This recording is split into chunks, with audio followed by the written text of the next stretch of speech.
Sensoscopie, le podcast de l'intelligence sensorielle.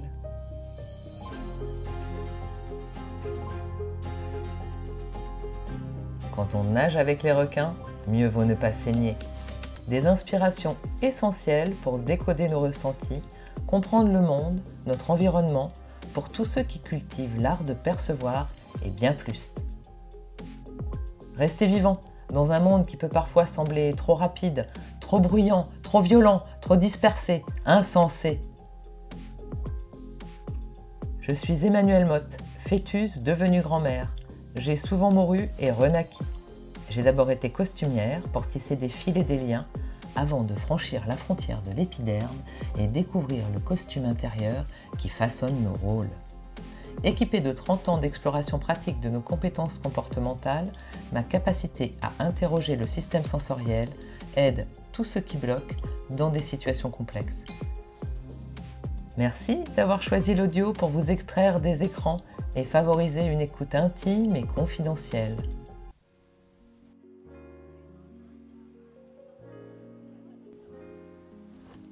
Dans ce 6e épisode de Sensoscopie, nous franchissons le seuil de l'intelligence sensorielle pour découvrir l'intelligence originelle.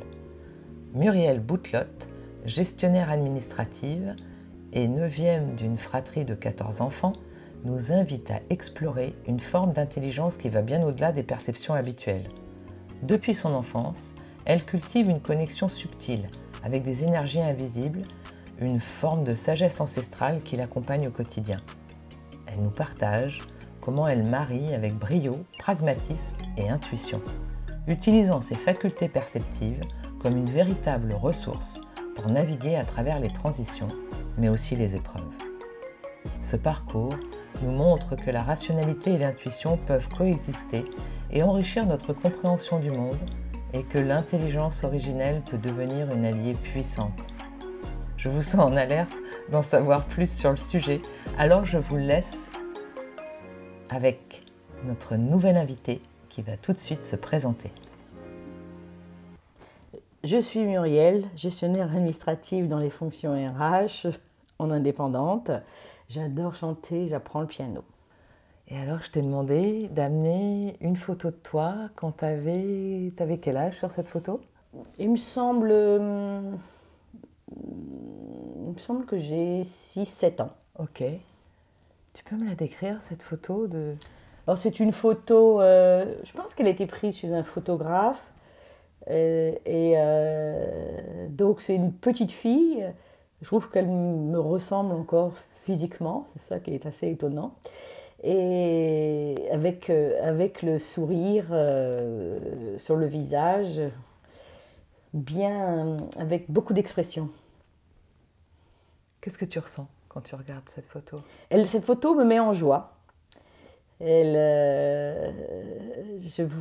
vois une enfant heureuse, équilibrée, naturelle. Et effectivement, elle me met en joie, elle me fait sourire.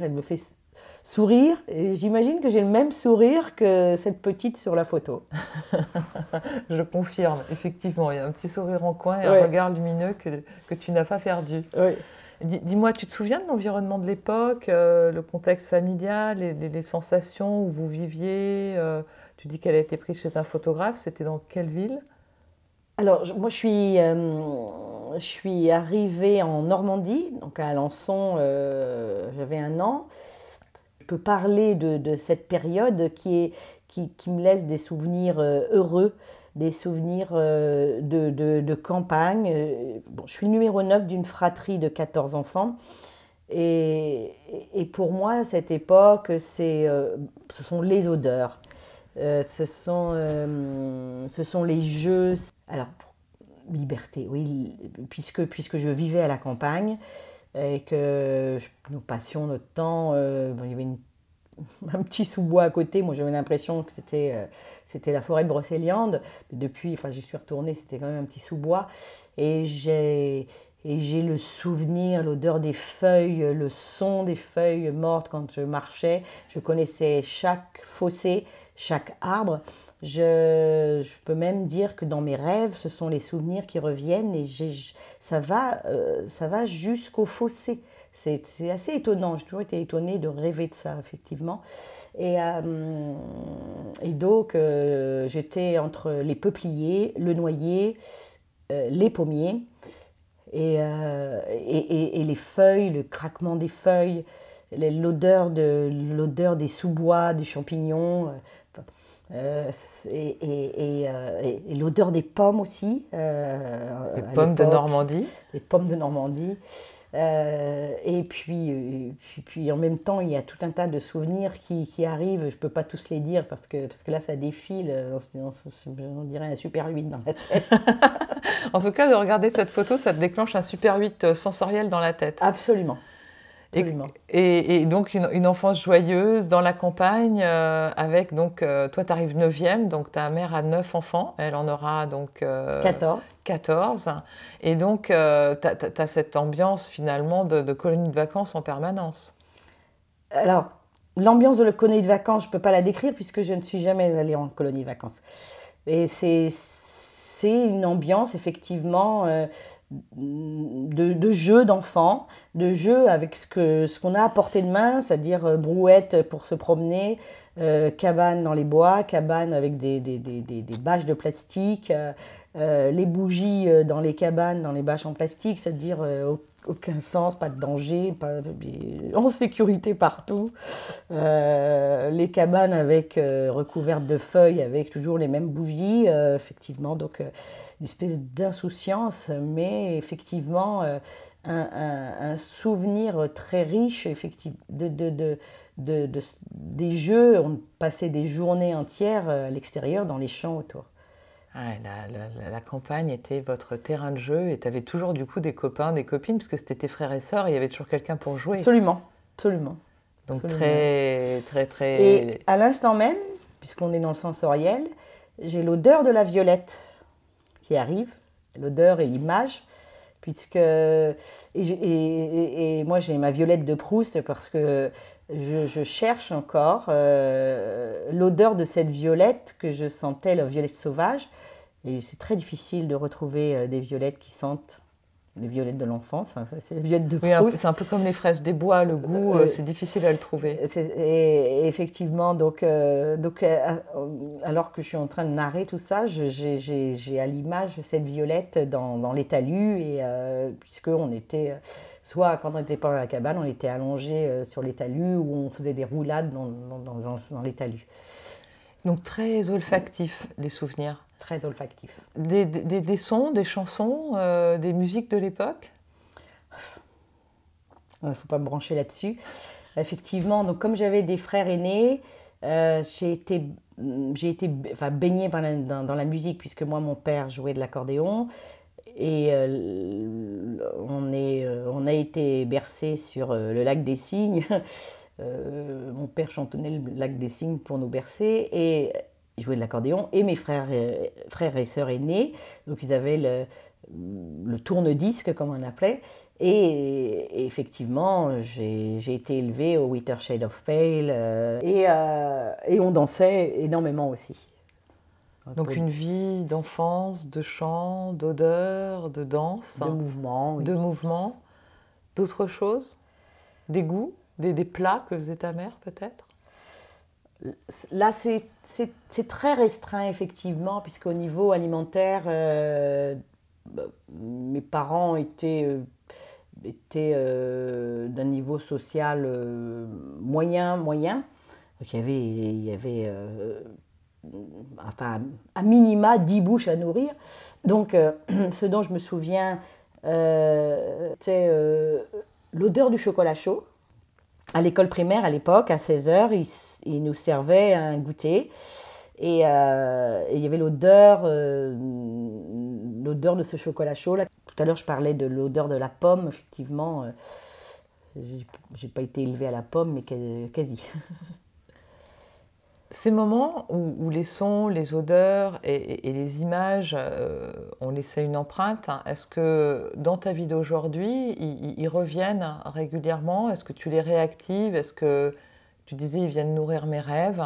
Donc en fait, c'est comme si tu avais un univers sensoriel qui était assez actif encore aujourd'hui. Oui, donc effectivement, donc moi je suis revenue vivre en Normandie il y a quelque temps, mais j'ai vécu donc 40 ans en région parisienne et je ne peux pas me passer de la nature. J'ai vécu dans la ville, mais j'ai besoin effectivement de retourner me coller aux arbres, de voir l'herbe, de sentir quand je partais de la région parisienne et que j'arrivais dans le Perche et que je voyais au loin toutes ces collines, il m'arrivait très souvent, bon après je ne le faisais plus, mais quand bien même j'avais l'envie, de m'arrêter pour regarder le paysage et m'imprégner du paysage. Qu'est-ce qui t'a ramené t'as eu un déclic pour revenir vivre?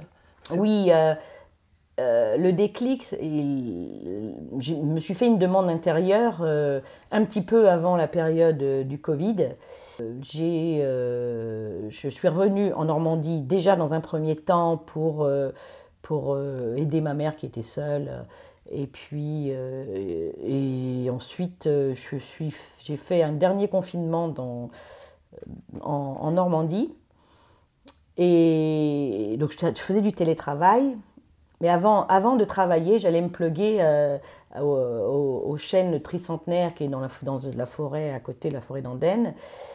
Ensuite, j'allais me pluguer à mon ordinateur pendant les 6-7 heures qui suivaient. Mais ça a peut-être duré un mois, notre dernier enfermement, je pense. Mais tous les matins, j'allais me pluguer à ce chêne. Et j'ai fait un rêve une nuit où j'ai rêvé d'une maison. Et le lendemain, j'ai vu une annonce. Et la maison dont j'avais rêvé, elle était en location. Donc j'ai vu l'annonce à midi. À 16h, je la visitais. À 16h30, j'avais signé. Sans me préoccuper Je travaillais encore sur Paris, quand bien même on était en télétravail et que je me disais, ok, on fera du télétravail 3 fois par semaine et je pourrais faire des allers-retours. Je me suis occupée de rien. J'avais encore un appartement à Paris. J'ai signé. Et 3 semaines après, enfin 15 jours après, quand je suis retournée à Paris, j'ai préparé, je me suis mis en marche pour toute la logistique. Le télétravail, c'était toujours en télétravail à 100%. Et tout s'est déroulé comme par miracle ou par magie. En fait, c'est très fluide. Et en 3 semaines, j'avais fait mes bagages de 40 ans de Paris. Bon, même si j'avais un petit appartement, j'avais fait mes bagages pour 40 ans de Paris. J'avais même prévu jusqu'à la marque de bière entre ceux qui m'aidaient à déménager à Paris et ceux qui me emménageaient en Normandie. Qui n'était pas la même. Non, qui n'est pas la même. Entre la brasserie. Oui, parce que je suis pas experte. Mais en revanche, je me suis posé la question pour aller jusqu'au bout du bout. Et je me suis même dit, je vais me mettre spécialiste en déménagement. J'ai tout fait toute seule, j'ai fait les cartons et ça a été super fluide. C'est-à-dire que le 23 décembre, l'année, je ne me souviens plus, 3-4 ans, j'étais installée dans la région. Et ensuite, voilà. Tu es restée là. Ensuite, je suis restée là. Je suis là. Bon, entre-temps, j'ai acheté une maison, effectivement, que je suis en train de rénover. Et je suis revenue quasi sur les terres là où j'ai été élevée. Et tu es restée en télétravail. Et je suis restée en télétravail. Entre-temps, oserais-je le dire, licenciement économique et opportunité d'être indépendante. Donc tu as réussi à changer de vie suite, on va dire, au Covid, mais de retrouver quelque part toute cette joie sensorielle. Exactement. De cette petite fille qu'on a là sur cette photo. Exactement. Et qui est restée assez intacte, j'ai l'impression. La photo ou la petite fille? Elle te ressemble tellement. C'est vrai. C'est vrai. C'est incroyable. J'ai pas beaucoup de photos de moi. En revanche, j'ai retrouvé celle-ci et pour moi, elle tu as vu, elle illustre, en fait, elle déclenche tellement de souvenirs sensoriels, olfactifs, en fait, tellement de souvenirs que pour moi, c'est presque ma légende. Hmm. Est-ce que cette petite fille, donc là, elle est vraiment très présente en toi. Moi, quelque part, je vois la photo entre, il y a peut-être, je sais pas, 50 ans qui séparent la photo, enfin une cinquantaine d'années, on va dire, qui Ouais. séparent cette photo de toi. Et quand tu parles, j'ai l'impression que c'est cette petite fille qui me parle avec toute cette maturité d'aujourd'hui. Oui. Elle a toujours été très présente à tes côtés, cette petite fille, ou il y a des moments dans la vie où tu sens qu'elle était plus loin, ou c'est le fait vraiment d'être revenue sur ces terres, comme tu dis? Je ne suis pas sûre que j'ai eu conscience de cette petite fille à l'intérieur de moi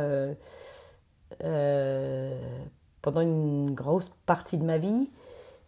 Je l'ai réactivée. Je l'ai réactivée il y a quelques années en prenant conscience effectivement de ce phénomène petite fille en soi. Je l'ai réactivée il y a quelques années, mais je ne suis pas sûre. Je ne sais pas que je fonctionnais sans elle parce qu'elle a toujours été en moi. On a l'impression que c'est une petite fille, c'est un petit place en soi. Mais en fait, moi, je pense qu'elle a grandi. Mais c'est pas une petite fille que je mets dans un coin et à qui je vais parler, en fait. Elle est complètement confondue en moi. Elle est dans tous mes pores de peau. Ok. Elle fait qu'un. Il y a des... T'as une façon d'en prendre soin ou une façon de l'écouter? Parce que le fait que Oui. vous êtes complètement réunifiés. Oui. Je fonctionne à l'intuition. Je crois que depuis petite déjà, j'avais des phénomènes métaphysiques. Je sortais de mon corps. Je me regardais dormir. Tu sortais de ton corps. Je me regardais dormir. Tu te souviens de ça? Oui. Et comment ça se passait? Ça se passait que j'étais en phase d'endormissement. Et là, je sentais une espèce d'énergie de watts. Enfin, je le donne avec mon vocabulaire actuel. Donc une espèce d'énergie, une espèce de watts. Et je sentais que mon corps s'élargissait, jusqu'à ce que je me regarde. Voilà, donc ça c'est la sensation que j'ai en fait. Et je savais quand c'était pas quelque chose que je déclenchais, mais je savais quand j'étais dans cet état-là, c'est que à un moment donné, j'allais pouvoir me regarder dormir. Et ça t'arrive encore? Alors, j'ai dans mon parcours de développement personnel, de recherche, fait des stages avec des thérapeutes et exercices de sortie de corps. Et pendant quelques mois, effectivement, donc plutôt là en conscience. Enfin, en conscience. C'était à un moment donné, on sort et c'est uniquement dans ces moments-là, je n'ai pas, depuis mon état de petite fille, je ne me suis plus regardée dormir.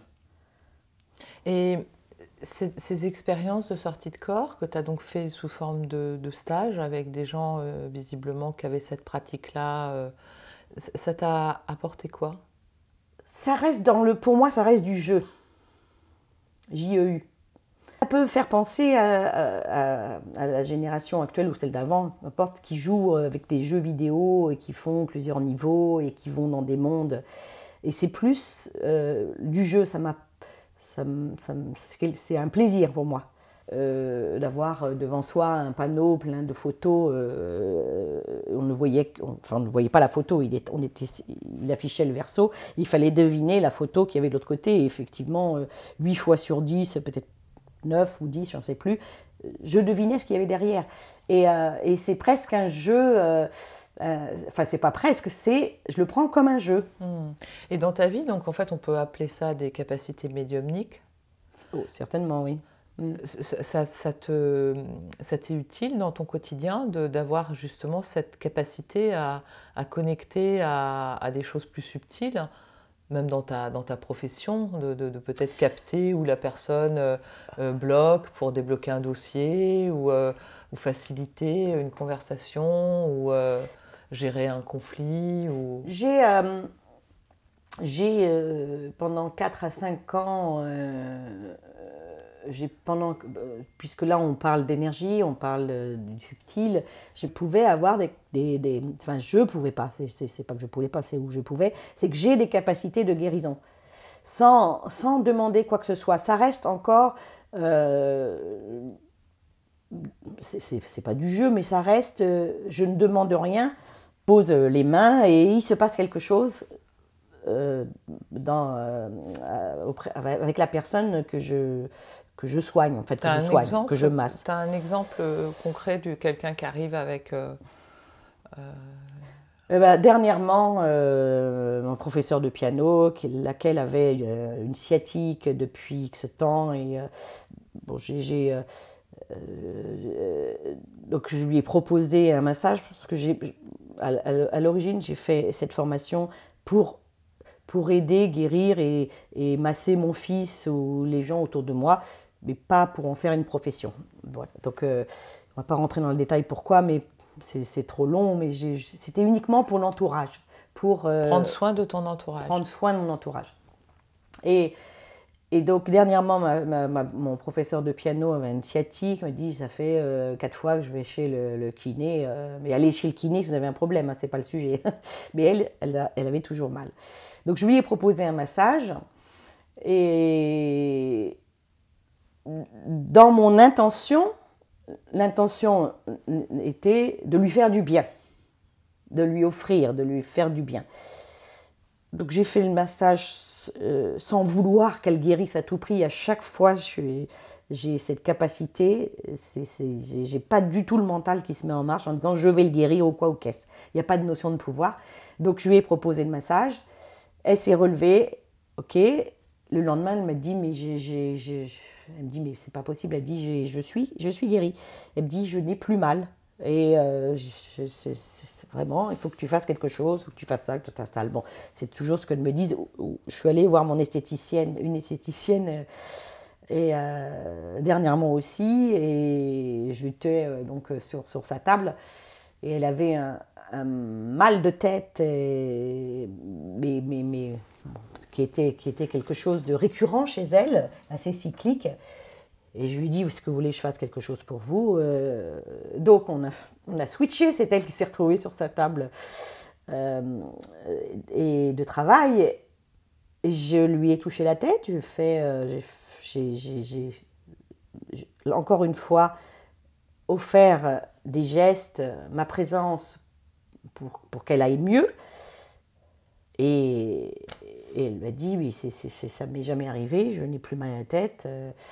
Et puis, en me disant, mais voilà, il faut vraiment que vous fassiez quelque chose. Donc, j'en suis là. Tu prends soin de ce qui se présente autour de toi avec cette capacité en tous les cas. C'est ça. T'as eu d'autres... t'as été attirée par d'autres initiations tout au long de ta vie pour prendre soin de toi et du monde? En ce moment, je suis les TCH et les PCH du docteur Charbonnier. C'est de l'hypnose. Donc, l'hypnose pour... TCH, c'est quoi? Transcommunication hypnotique. Voilà, il fait de l'hypnose. Et donc, il fait de l'hypnose en groupe. Et bon, c'est comme une méditation et il nous guide vers différents plans. Et voire avec d'autres plans subtils. Comme, avec lesquels tu es familière. Avec lesquels je suis familière. Comme un contact avec les défunts, comme contact avec d'autres plans, comme ce qui m'est déjà arrivé aussi lors d'une méditation avec des êtres de lumière. On va dire me retrouver dans un environnement, sans l'avoir cherché encore une fois, tout comme les sorties de corps, me retrouver avec des êtres de lumière et ressentir dans le corps ce qu'est l'amour. Et c'est une puissance et quelque chose d'extraordinaire qui m'a fait comprendre des comportements me concernant, parfois de la tristesse, une tristesse inconnue. Et effectivement, quand je me suis retrouvée au milieu de ces êtres de lumière, je me suis dit, mon origine, mon intelligence originelle, mon origine, ça c'est ma source. J'ai cru me retrouver dans ma famille. Ok. En fait, au-delà de l'intelligence sensorielle, tu parles d'intelligence originelle. Oui. Ce qui voudrait, enfin de ce que je comprends, c'est que finalement, en te reconnectant au système sensoriel, à la nature, à des pratiques énergétiques, ça t'a permis de reconnecter comme un peu ce qu'on appelle la nostalgie d'un ailleurs, enfin ce que certains appellent ça. Donc tout d'un coup, tu t'es sentie non séparée et complète et remplie, comme quand on est dans un amour un peu fusionnel, mais tu as rencontré ça dans, on va dire, une méditation guidée, c'est ça? C'est ça. Donc ça remplit, en fait, ça apaise les douleurs de séparation de la vie. Ça ne les apaise pas, ça les efface. Ah oui, ça les efface. Ouais, ah oui, c'est-à-dire qu'en fait, c'est comme si tu avais acquis la conscience qu'on n'est jamais séparé de quoi que ce soit. J'ai eu plusieurs phénomènes métaphysiques. Et bon, ça, c'est toujours au moment de l'endormissement. Et notamment, enfin, au réveil, un jour, j'ai reçu... je parlais comme ça, mais j'avais devant les yeux comme une banderole écrite « L'amour n'est pas division de l'être ». L''E-T-R-E. Et cette phrase, donc, j'en ai rêvé il y a, on va dire, une quinzaine d'années. J'ai recontacté ce plan avec les mêmes êtres de lumière, sauf que la phrase dont j'avais rêvé 15 ans auparavant a pris tout son sens, puisque les êtres de lumière, et quand je vous dis, j'ai les images et j'ai aussi la sensation de ce qu'ils renvoient, cet amour, cet amour inconditionnel, c'est vraiment pas un concept quand je le dis et comment je l'ai ressenti. Ces êtres de lumière se sont séparés et m'ont accueilli au milieu d'eux. Et à ce moment-là, la phrase moi ça se passe dans mon cerveau, de nouveau est apparue, l'amour n'est pas division de l'être. Et j'ai compris que le message que j'avais pour moi ou que je m'envoyais, c'était que je n'avais jamais été coupée de la source. Donc il semblerait qu'il y ait eu un laps de temps pendant lequel je pensais être séparée de la source. Donc j'ai arrêté de dire que je n'avais pas de mémoire, parce qu'en fait c'est parce que je fonctionne ainsi. J'ai une mémoire expérience, je ne sais pas comment on peut l'appeler, mémoire de la matière. J'aime bien cette idée d'intelligence originelle, j'ai envie de revenir dessus si tu veux bien. Tout à l'heure, tu parlais de contact avec les morts. Ça veut dire que tu as eu des défunts dans ta famille avec qui tu es en contact ou que tu entends qu'ils te parlent, ou ça se manifeste comment? Alors, oui, j'ai eu des défunts dans la famille, avec mon frère juste au-dessus de moi. On était vraiment, on a toujours été ensemble toute notre vie, on avait 1 an et demi de différence. Donc c'est le premier qui a ouvert le bal, si je puis dire, dans la famille. Il est décédé il y a quelque temps. Et là, effectivement, au niveau sensoriel, j'ai eu l'impression d'avoir à l'intérieur, j'ai eu l'image même d'une montagne avec un flanc de montagne qui s'affaisse. Et moi qui étais sur une arête collée à la montagne. Il était en réanimation, on nous a dit qu'il allait partir. J'ai fait une expérience avec lui et j'ai été emportée, je me suis sentie emportée comme dans un tunnel. Mon frère me parlait, alors que là, évidemment, il ne pouvait plus parler, on va dire, sur Terre. Il me parlait, il me disait non, non, fais demi-tour, fais demi-tour. Je dis non, non, je te suis. Il me dit non, tu peux pas, tu ne me suis pas, tu fais demi-tour. Et à un moment donné, et ça allait très très vite. Et à un moment donné, moi, j'ai été bloquée au niveau des épaules. Enfin, c'est comme ça que je l'ai ressenti. Et lui, il a été comme projeté sur un autre plan. Et là, je l'ai vu dans la lumière, dans un champ rempli de fleurs, complètement guéri, en train de gambader. Et je continuais à lui parler. Moi, je ne pouvais pas aller plus loin. Bon, je ne peux pas vous expliquer ce que c'est, mais peu importe. Pour moi, c'est... Donc, et ce qui est très drôle, c'est qu'il m'a dit, donc il y avait sa fille, il y avait des gens autour du lit, mais c'est du télépathique, hein, je ne lui parlais pas, quand on se parlait, c'était d'une façon télépathique, n'est-ce pas? Les autres n'entendaient pas ce que je pensais ou ce que je disais, et eux non plus. Enfin, c'est juste pour éclairer un peu le scénario.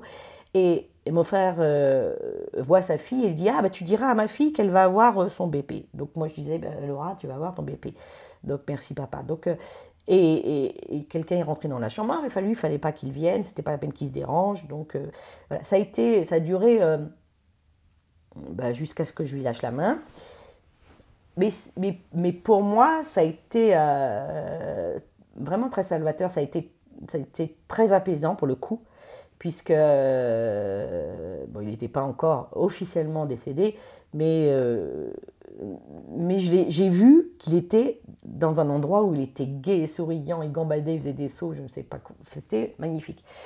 Et cette expérience, je l'ai renouvelée à la demande de mes sœurs, lorsque mon père était en partance, et il était en service réanimation, donc évidemment quand on était 10 autour du lit, puisque les médecins nous avaient appelés, et j'ai fait pareil, et là, bim, le film a recommencé, j'ai vu mon père sur un chemin, je ne l'entendais pas parler, en revanche, je le voyais faire des gestes, et je racontais ce que je voyais, c'est comme si j'étais la seule câblée.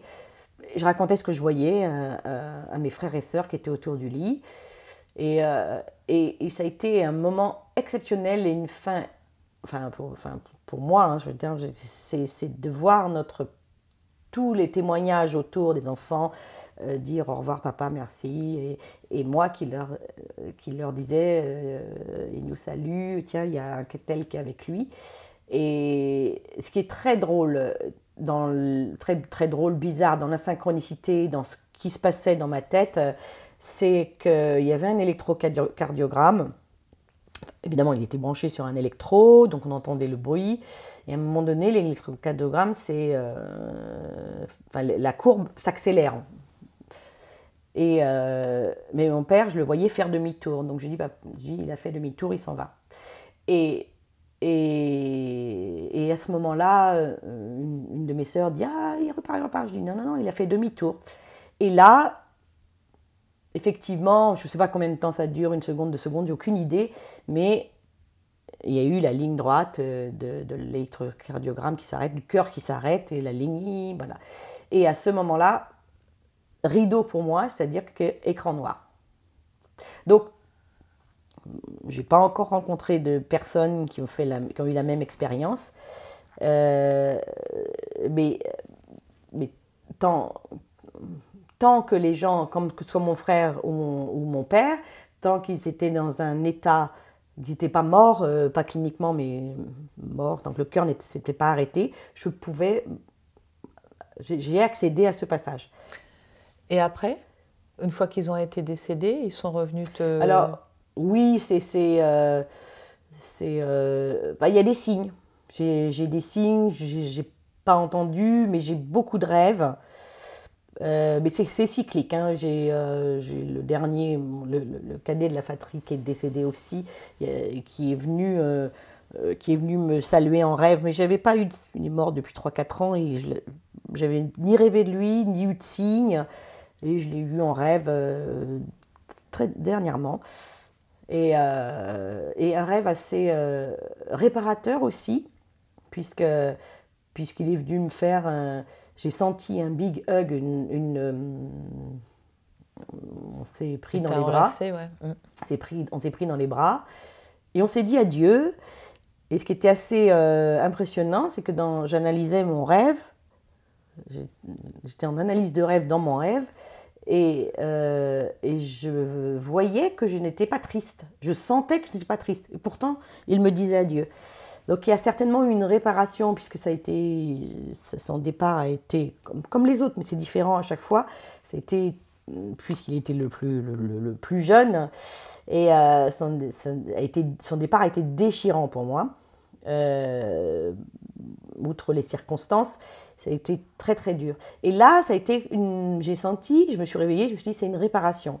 Donc après, encore une fois, je ne cherche pas à comprendre ce que ça veut dire, parce que je vais y mettre le mental, le jour, peut-être un jour, je rencontrerai quelqu'un qui m'expliquera, voilà, il est parti. Pour moi, il est parti dans une autre dimension, qu'il ne peut pas me contacter. Peut-être que c'est ça, peut-être que c'est pas autre chose. Je n'en sais rien. Tout ce que je ressens, c'est ça la vérité pour moi. C'est comment je le ressens dans le corps.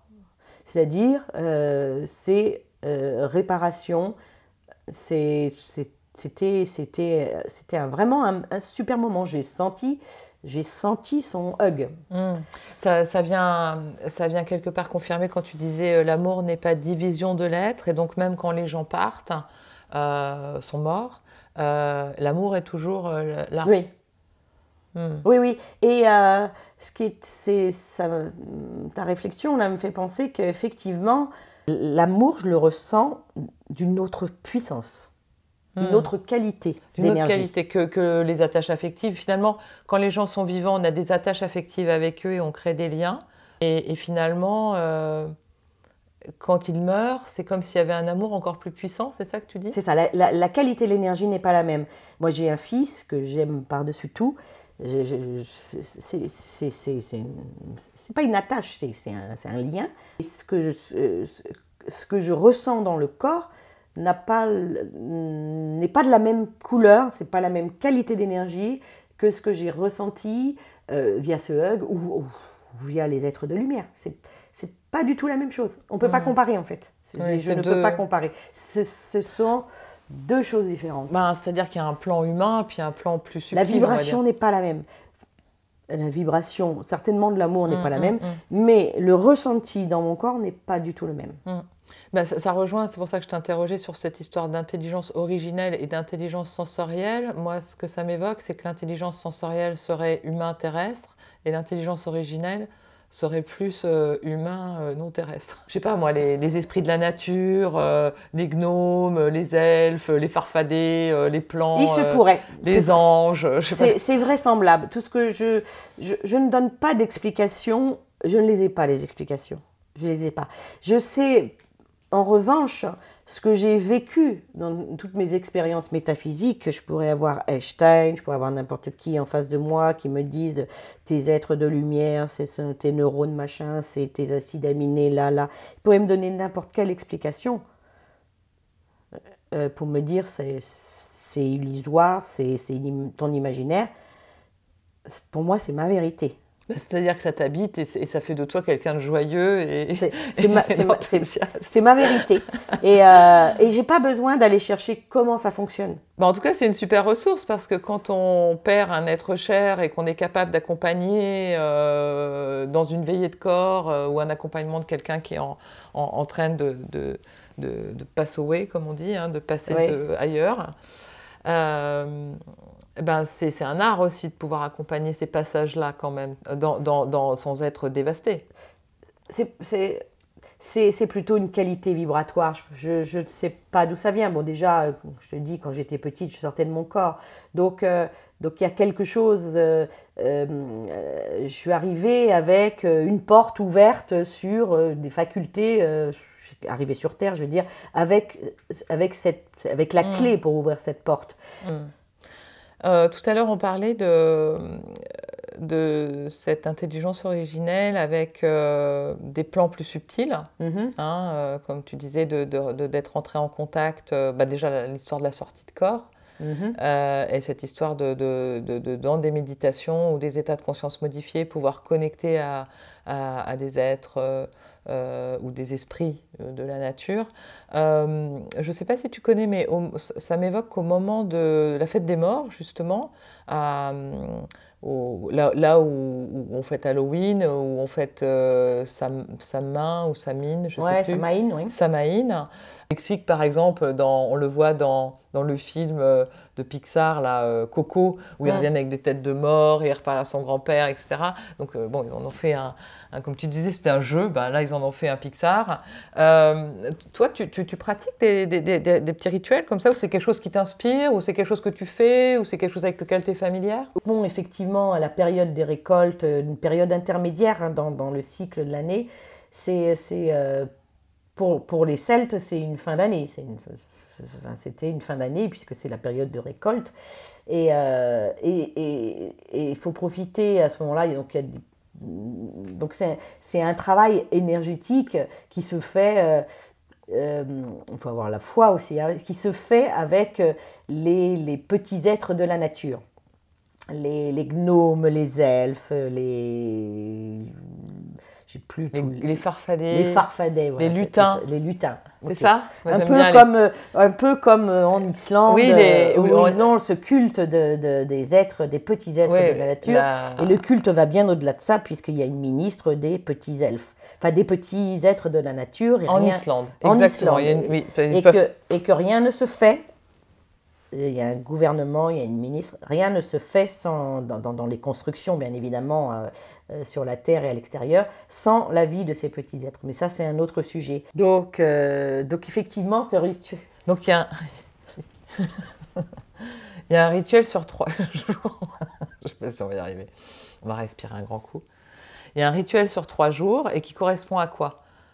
Alors, c'est ce moment où on peut énergétiquement faire un petit scan de son corps, de faire un bilan sur soi et envoyer à la nature, donc à ces petits êtres, à tous ces petits lutins qui alchimisent nos souffrances. Donc tout ce qu'on veut plus de l'année, quoi. Tout ce qu'on veut plus. Je suis persuadée que ces petits êtres de la nature existent. Tu as un contact avec eux? Toi, tu as des petites choses de prédilection? Je sais pas, quand tu te promènes dans la nature, tu sens leur présence ou... Moi, c'est plutôt les arbres qui me parlent. C'est leur forme, l'énergie des arbres.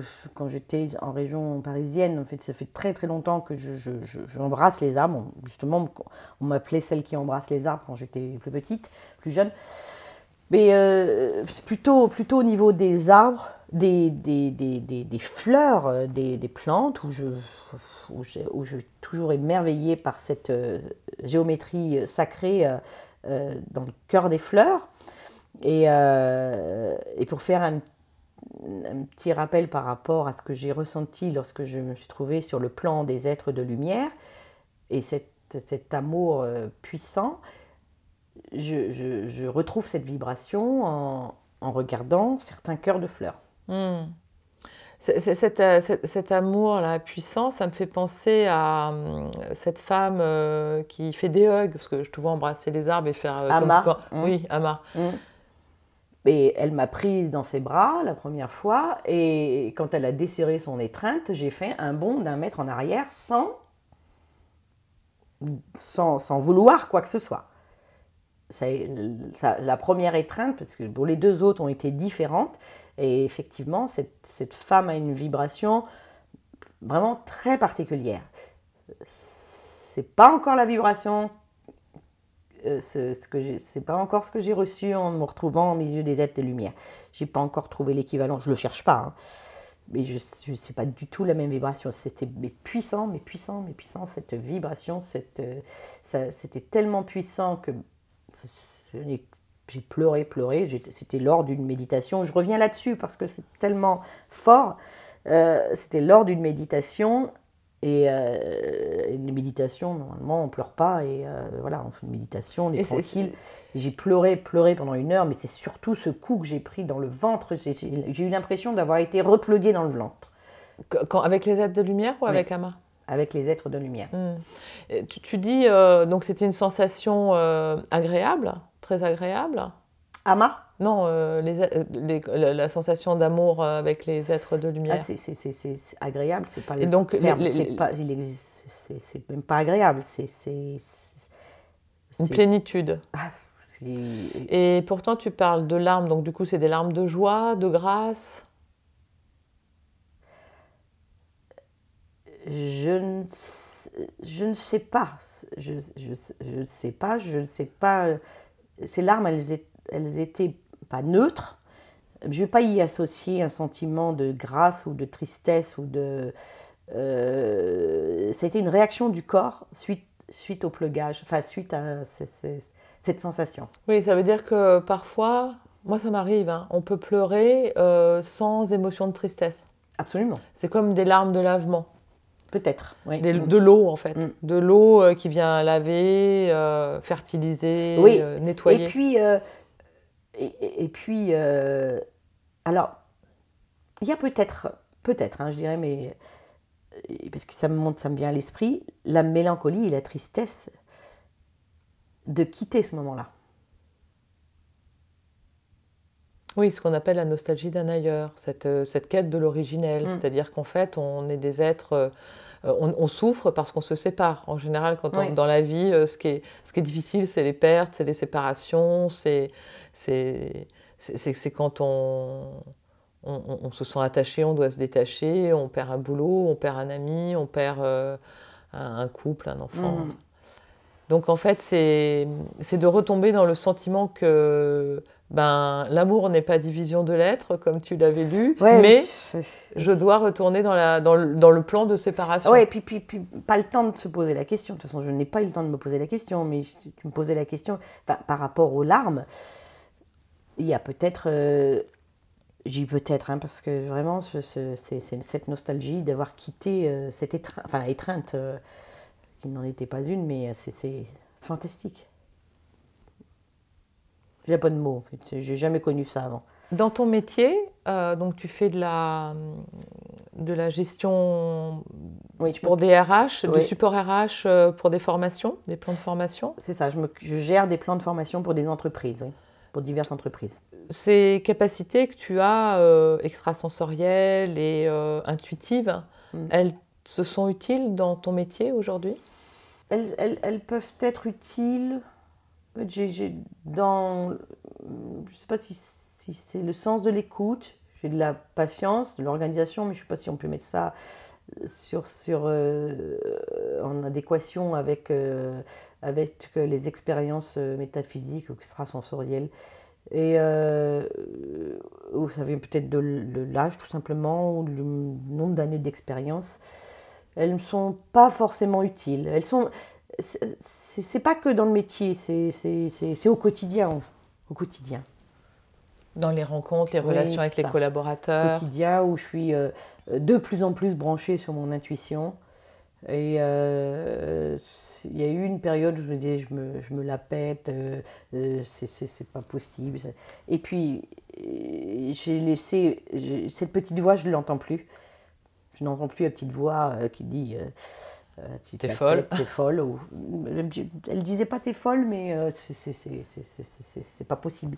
Là, donc ça y est, tu commences à être familière de ton hors norme. C'est ça, voilà. Donc, et c'est pas peu dire. On m'appelait Canal+ à un moment donné parce que les gens avaient besoin d'un décodeur pour me comprendre.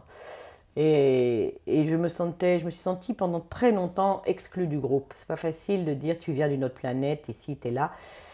Et moi, alors je ne sais pas s'il y en a peut-être qui ont la capacité de le faire tout de suite, mais moi en revanche, je me sentais exclue. D'autant plus que j'étais née dans une fratrie. Donc moi, la notion de groupe, je la connais bien. Je suis née avec... et donc quand on me disait « Ah, mais tu viens d'une autre planète, mais tu penses autrement, mais... Canal+, en fait. On a besoin d'un décodeur pour te comprendre. » Il est vrai que j'ai adapté aussi... en suivant les conseils de mon fils qui parfois m'a donné quelques trucs, effectivement, me suis observée. Parce que pour faire un retour arrière, dans la fratrie, on fait beaucoup de télépathie sans le savoir. Donc quand j'ai eu l'habitude, quand il y en a un qui commençait une phrase, enfin on commençait les phrases, on ne les finissait pas parce que l'autre la finissait à la place, puisqu'on avait les mêmes idées. C'est comme ça, voilà. Donc cette façon de communiquer, évidemment, elle n'est pas entendable et entendue par tous. Et effectivement, je me suis surveillée pour prendre le temps de parler, pour ne pas laisser mes pensées diverger. Voilà, donc un peu comme quand on ouvre 50 fenêtres sur un ordinateur. Donc voilà, donc je reste vigilante avec ça aussi, hein, parce que je suis née comme ça. Donc je finis mes phrases, quand j'ai personne en face de moi, je l'écoute. Bon, j'ai le sens de l'écoute, mais je l'écoute réellement. C'est pas, je le regarde et j'ai les oreilles ailleurs. Donc je l'écoute et ce sont des exercices que je fais régulièrement, effectivement. D'être présente, ancrée. D'être présente. Pour moi et les autres. Oui, parce que tu as une capacité d'imaginaire, de divergence, de plein de plans facile, en même temps. Comme tu disais, dans ma tête, il y a 50 fenêtres qui sont allumées, donc c'est facile de partir là, partir là, partir là. Mais c'est dans la tête de beaucoup de personnes. Mais je sais que c'est possible. Puis ça dépend le mental, voilà, la vitesse des pensées dans le mental, et ça dépend des personnes. Et de surcroît, à notre époque, bon, il y a la mode des HPI, donc ça fait partie de leur particularité. Quand je dis la mode, c'est que... C'est-à-dire qu'aujourd'hui, on reconnaît beaucoup plus la neurodiversité. Oui, c'est ça, voilà. Donc, on va la nommer autrement, mais donc ça existe depuis tout le temps. Ou peut-être effectivement les écrans, la sollicitation, il y a de plus en plus de sollicitations. Donc moi je suis vigilante avec moi, même seule, je suis vigilante avec moi pour ne pas partir dans tous les sens, et encore plus quand je suis accompagnée. Tu as des choses pour t'ancrer, pour rester centrée? Oui, je fais des exercices très fréquemment. Je fais des exercices, donc j'ai la chance d'habiter dans une maison, donc j'ai une cour, et je vais pieds nus dans la terre le matin. Il ne faut pas que ça dure trop longtemps, mais je fais des exercices d'ancrage. Quand j'ai des signes qui montrent que je suis pas ancrée, en fait, si tout le monde comprend le terme. Donc j'ai des vertiges dans la tête, et donc dès que je sens ça, je vais dans la terre. Je fais beaucoup de marches et je jardine, je fais beaucoup de rencontres dans des cafés associatifs. C'est un phénomène qui se développe énormément. Tu as eu beaucoup d'ennuis de santé dans ta vie? Quasi pas. Plus c'était des accidents, comment alors, les accidents de la vie? Des accidents de perte de travail, c'est pas du tout des accidents physiques. Parce que, des séparations, des divorces? Des séparations, des divorces, des deuils, toujours la même matrice. Et puisque j'ai été mariée, j'ai eu un enfant et aussitôt j'ai divorcé. Donc T'as divorcé parce que tu avais un enfant? Non, j'ai divorcé parce que le papa est parti. Et donc je suis retrouvée seule avec l'enfant. Et ça fait partie des premières embûches, entre guillemets, enfin, des moments de vie moins faciles, puisqu'il y a tout un côté à gérer, divorce, finances, gestion au quotidien d'un enfant quand on est femme seule. Et le travail, puisque je travaillais dans l'agence de voyage et que j'avais pas, c'était pas du 9h, 18h pile, les nourrices, il fallait arriver avant l'heure, et région parisienne où le métro avance, n'avance pas, enfin tout ça, un quotidien, et faire ça pendant des années. Et donc pour en revenir à ta question, c'est ça, les embûches que... D'accord. Enfin, oui, enfin des embûches, c'est-à-dire que c'était une vie pas forcément très facile, quoi. Non, pas forcément très facile, mais c'est un peu comme l'accouchement. Il y a la douleur, mais 10 minutes après, enfin pas 10 minutes, peut-être 1 heure après avoir mis un enfant au monde, on a oublié la douleur. En tout cas, toi, tu avais oublié la douleur. Oui, j'avais oublié la douleur. Mais souvent, j'ai parlé avec des femmes, effectivement, qui me faisaient le même discours. Donc, on oublie la douleur une fois qu'on a eu l'enfant. Et donc, moi, j'ai continué à avancer. No choice, hein, quand on est seul, voilà. Pas, en l'occurrence, je parlais de ma vie de femme célibataire. Et donc, j'ai continué à mener de front tout en continuant aussi, après avoir ma vie perso, tout en continuant à vouloir apprendre à danser, parce que je dansais aussi beaucoup, j'ai oublié. Et, tu faisais quel genre de danse? Salsa, rock, danse de salon et West Coast pour finir. Donc j'ai pris beaucoup de cours et après, quand mon fils était un peu plus grand, et donc j'avais aussi des activités à l'extérieur. Donc c'est là où ton message serait rester en mouvement, soyez résistante. Bonne chance à toutes les mères courage de la planète et tous les pères courage de la planète. Oui. Et c'est ça, absolument. Mais je ne suis pas restée dans l'ornière. Il y avait quelque chose qui te poussait, avec des petites ailes. Tu avais peut-être tes petits elfes avec toi qui te disaient « Allez, on y va, Muriel !» Peut-être. Peut-être. Moi, j'ai 2 ailes comme les anges. Et effectivement, les anges font partie de mon environnement, ça c'est clair. C'était les lutins. C'était les lutins.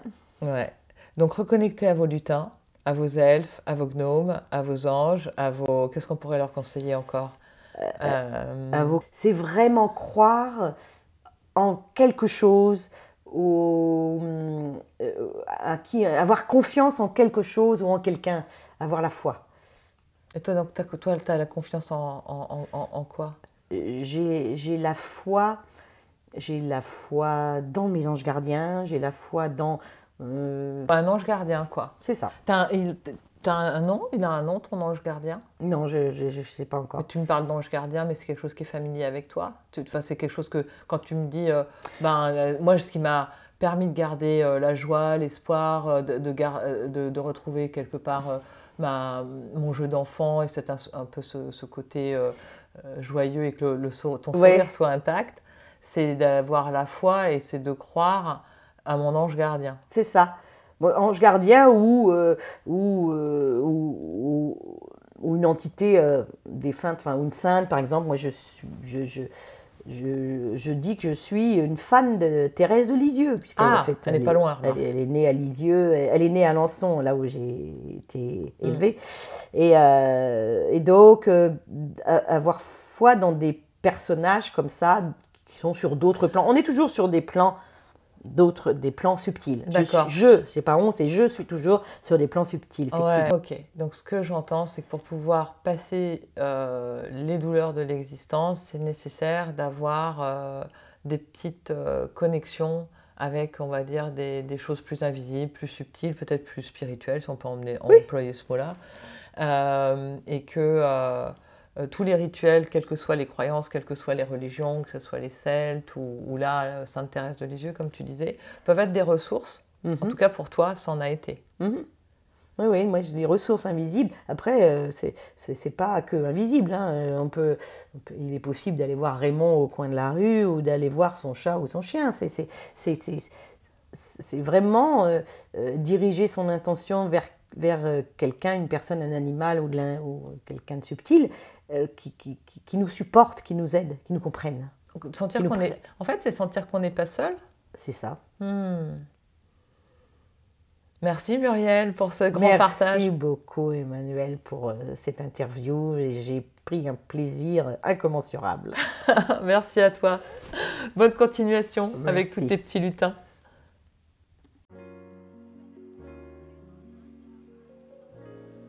Merci d'être resté jusqu'au bout à ouvrir vos perceptions et votre compréhension.